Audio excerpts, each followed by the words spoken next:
मी बोलवल्याप्रमाणे तुम्ही आज उपस्थित राहिल्याबद्दल तुमच्या सर्वांचे आभार। भारतीय जनता पार्टी आणि शिवसेना महायुतीचे उपमहापौर म्हणून मी आज ही पत्रकार परिषद घेतलेली आहे।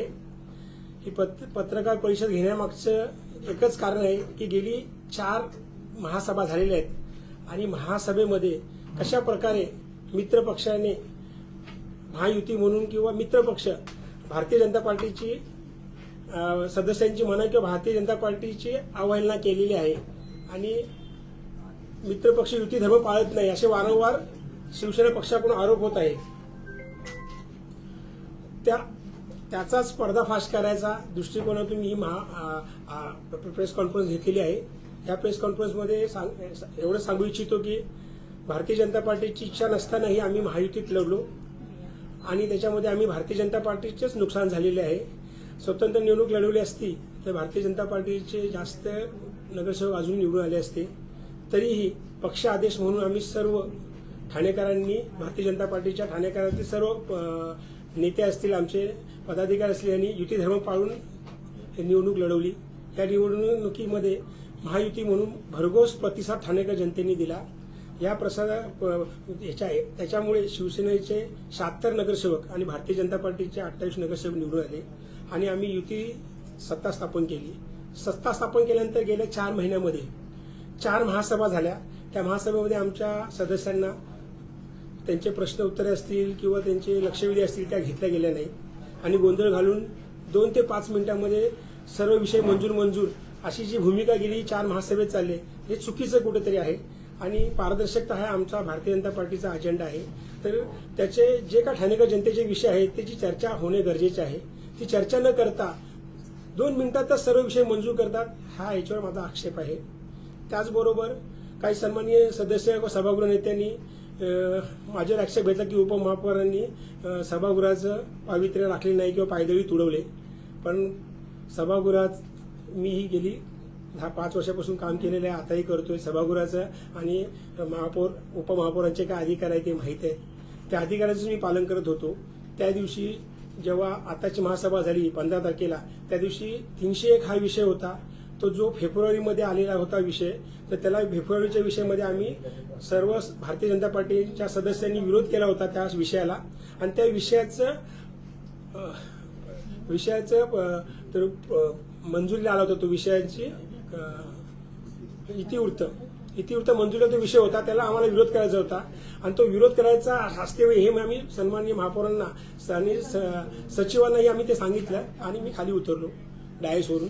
त्या जो 301 विषय आहे की फेब्रुवारी महासभेचं इतिवृत्त मंजुरी करणे, तर त्याला आमचा आधी विरोध केला, आम्ही तो लेखी विरोध दिलेला आहे आणि ते चुकीचं काम झाल्यामुळे आम्ही कोकण भवनला दिले, तसंच ईडीलाही कळवलेलं आहे, त्याचबरोबर मुख्यमंत्र्यांनाही कळवलेलं आहे आणि याची नोंद घ्यावी आणि तुम्ही तुमचा बहुमताने तुम्ही पास करा, पण आम्ही आमचा विरोध असेल हे ऑलरेडी गट मिटिंगमध्ये पण सांगितलं होतं। आणि त्याच्यानंतर जेव्हा प्रत्यक्ष महासभा चौधरी विषयामध्ये हात घातला तर तेव्हा त्या विषयाला विरोध करण्याकरता मी खाली उतरलो। तेवढ्याच सभागृह नेत्यांनी सर्व विषय मंजूर 308 वगळता सर्व विषय मंजूर अशी घोषणा करून टाकली। हे कुठेतरी चुकीचं आहे, कारण ठाणेकर जनतेचे विषय आहेत, महत्वाचे विषय आहेत, त्याच्यावर चर्चा झाली पाहिजे। चर्चा न करता विषय मंजूर करतात, त्याला मग भारतीय जनता पार्टीने आक्षेप घेतला आणि विरोध केला। आम्ही डायसवर गेल्यानंतर प्रकार तुम्ही सगळ्यांनी पाहिला, लगेच जनगण मन काही सदस्यांनी चालू केलं, राष्ट्रगीताचा अवमान केला, त्याचा आम्ही निषेध नोंदवला आणि संबंधित पोलीस स्टेशनला आम्ही कळवलंय याबाबतीत दखल घ्यावी म्हणून आणि महापौरांना आणि आयुक्तांना कळवलेलं आहे। तसेच कोकण भवनला आणि मुख्यमंत्री उपमुख्यमंत्री दोघांनाही कळवलेलं आहे। आता सभागृहामध्ये आम्ही युती धर्म पाळत नाही त्याची काही उदाहरण देतो। आताची जी महासभा झाली आता 15 नोव्हेंबर आपल्या 15 मे मध्ये 15 मेच्या महासभेमध्ये 432 कोटीचे विषय मंजूर केले मोजून 2 मिनिटांमध्ये। त्याच्यामध्ये 2 विषय तुम्हाला एक उदाहरण देतो। एक खंडूर आंगेकर स्टेडियम असेल, खंडूर आंगेकर बॅडमिंटन कोर्ट जे आहे आपलं, आज ते कोर्टचा एक विषय आहे महत्वाचा, तो निगडीत आहे। आज बॅडमिंटनमध्ये ठीक आहे, बॅडमिंटन असोसिएशनमध्ये चांगले खेळाडू तयार होत आहेत, भविष्यात ठाणेकरांचं नावही होते आणि आज जे नूतनीकरण करण्यासाठी 55 कोटीचा निधीचं सभागृहासमोर तो विषय आणला, 55 कोटीची मान्यता मिळण्यासाठी 72 ब नुसार, आणि तोच विषय परत 394 म्हणून विषय आहे तिथे पण पुन्हा तोच आणलाय 35 नुसार.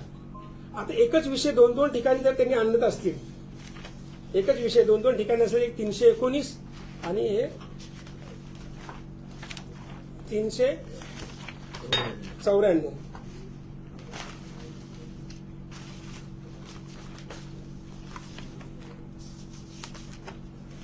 हे दोन विषय 319 आणि 394. एक 72 नुसार आहे, एक 335 नुसार आहे. मग हे दोन दोन विषय दोन दोन कलमाखाली का आणायचे ह्याची तर चर्चा व्हायला पाहिजेत. आणि विशेष म्हणजे ते किती आहे, 60,000 स्क्वेअर फूटचं बांधकाम आहे. ते नूतनीकरण करण्यासाठी 55 कोटी.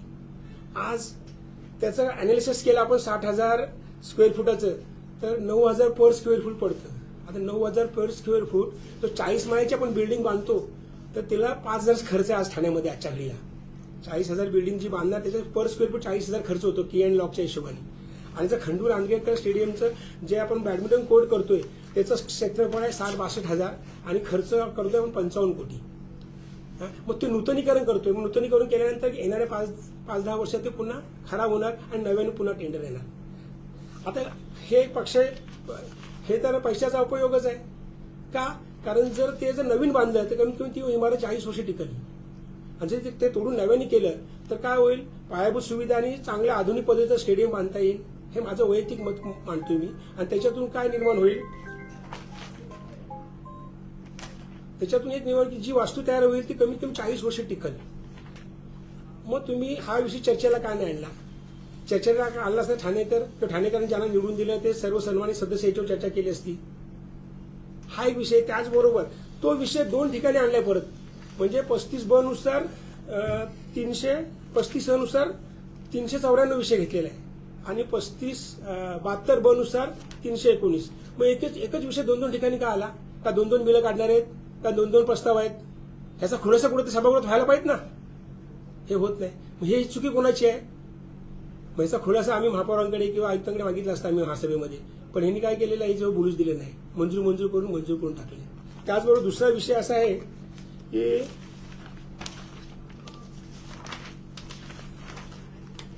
429 प्रभाग क्रमांक 19 मध्ये महिला सक्षमीकरण उद्योग प्रशिक्षण केंद्र परिचालन करण्याकरिता स्वारस्य अभिरुची अभिव्यक्ती माध्यमातून संस्था शिबिर निश्चित करणे. म्हणजे ठीक आहे, महिलांकरता ते सभागृह जागा जी द्यायची आहे तर त्याच्यावरती जर घोषवारा वाचल्यानंतर तुम्हालाही कळेल की तिथे 8 माणसं आपल्याला नेमणूक केलेली आहे कामाची. त्यांच्या 8 माणसाचा पगार जवळजवळ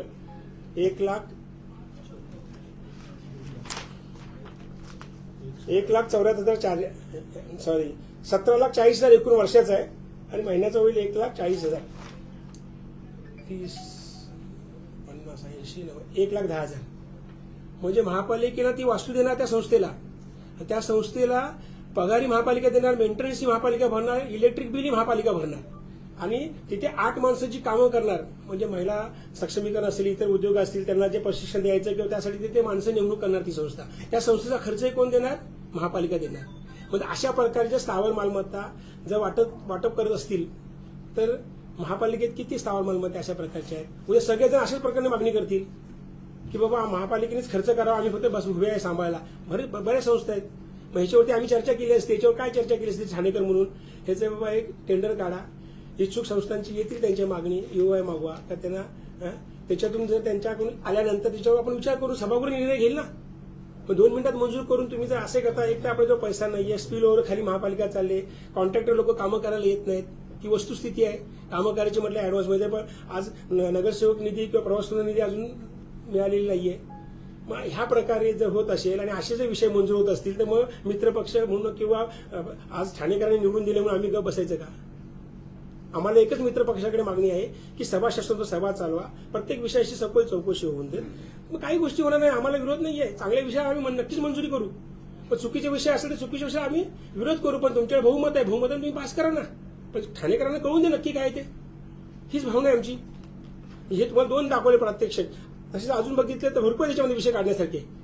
त्याचबरोबर गेली 3 महासभेचा मी हिशोब काढलेला आहे. 3 महासभेचा हिशोब. 3 महासभेमध्ये भारतीय जनता पार्टी नगरसेवकांचे मेची महासभेचे विषय मी घेतले अजून ते तर 432 कोटीचे आहेत, त्याचे मी अजून वर्गवारी काढलेली आहे. मी विरोधी पक्ष नेत्यांचं काढले, भारतीय जनता पार्टी आणि शिवसेना. भारतीय जनता पार्टीला 3,05,00,000चा निधी मिळालेला आहे 28 नगरसेवकांना त्यांच्या प्रभागात. 3,05,00,000चीच कामांची मंजुरी दिलेली आहे. ह्या तीन महासभेमध्ये, ह्या महासभेचे विषय वेगळे आहे. त्यानंतर राष्ट्रवादी काँग्रेसकडे विरोधी पक्ष 4,50,00,000. 3 महासभेमध्ये त्यांना कामं, त्यांच्या नगरसेवकांची कामं झाली आहेत. ते असतील ते जवळजवळ नगरसेवक किती आहेत, 11, 19 आणि ते 4 MM पकडले, म्हणजे 23 लोक आहेत. 23 लोकांना 4,45,00,000, 28 लोकांना 3,05,00,000 आणि मित्रपक्ष शिवसेना एकूण 154,30,00,000. मग हे युती धर्म आहे का? म्हणजे काही सन्मानित सदस्य युती धर्म पाळत नाही, बीजेपीवर आरोप करतात. नाही, आम्हाला आमच्या पक्षश्रेष्ठींनी ज्या टायमाला युती म्हणून लढा म्हटल्यानंतर आम्ही युती धर्म पाळतो. फक्त युती धर्म एका बाजूने होत नाही, दोन्ही बाजून टाळ्या दोन्ही बाजूने वाजतात, एका बाजूने हे होत नाही. तर दोघांनीही ते विचार केला पाहिजे. मग सन्माननीय मुख्यमंत्री असतील, उपमुख्यमंत्री साहेब असतील, त्यांनी याच्यावर विचार करावा. आणि आज शिवसेना पक्षाचे मुख्य नेते एकनाथ शिंदे साहेब यांनी पण विचार करावा, हे काय चालू आहे. फक्त काय काही लोक कानात जाऊन सांगणार, बोलणार आणि बोटं दाखवत असतील की हा माणूस वाईट आहे, ह्याच्यामुळे होतं त्याच्यामुळे होतं. हे जे चुकीचं चाललंय, आम्हाला त्याच्याशी नाहीये. आम्हाला ठाणेकर लोकांचं काम करायचंय आणि तो विषय ठाणेकर लोकांनी जे काय चालू आहे तिचं कळावं. त्यांनी आम्हाला निवडून दिलेलं आहे. आज गटर पायवटांना आम्हाला मूलभूत सुविधांना निधी नाही आहे. परिस्थिती खाली ग्राउंड लेवलला वेगळी आहे आणि प्रॅक्टिकल हे असं काम चालतं. मग ह्याला हे विषय आम्ही महासभेत बोलायचे नाहीत का? हे तुम्ही पत्रकार लोकांनी यांची नोंद घ्यावी.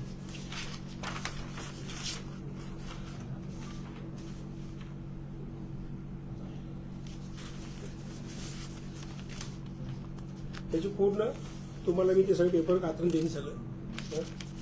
बाकी काही बोलायचं असेल तर बोलू शकता, प्रश्न विचारायचे असेल तर. हे ह्या विषयासाठी मी आज ही पत्रकार परिषद बोलवली होती. कारण सारखं युती धर्म पाळला जात नाही, आरोप प्रत्यारोप होतात. ठीक आहे, सहभागावर होतात, काही गोष्टी सत्ताधारी आहे, काही असतो, फरक असतो, ते आम्ही समजू शकतो. पण एकदमच विरोधाभास असेल तर त्याला येणारच, त्याच्यावरती प्रतिक्रियाही येणारच आहे प्रत्येकाची.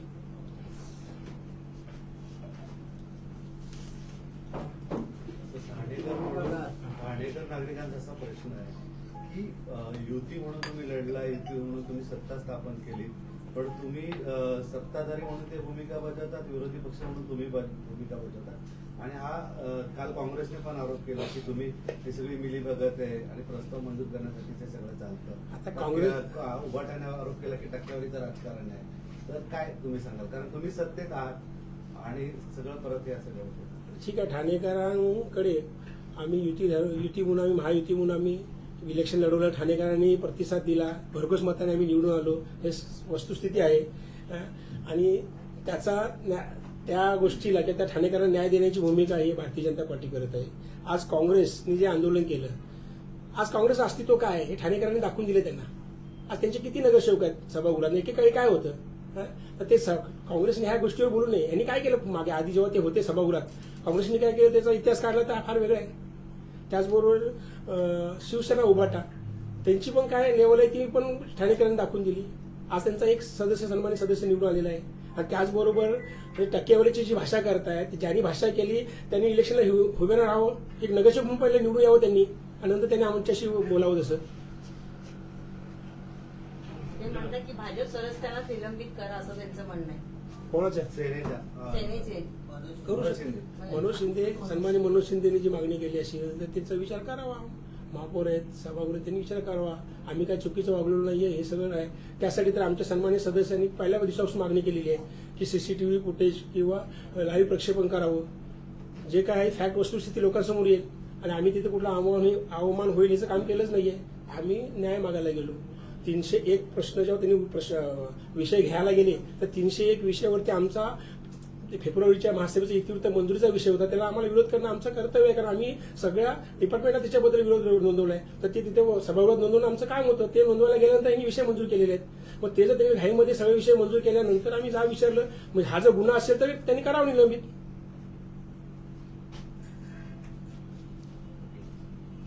वरिष्ठाकडे मागणी केलेली आहे, मुख्यमंत्रीकडे मागणी केलेली आहे, काय नाही.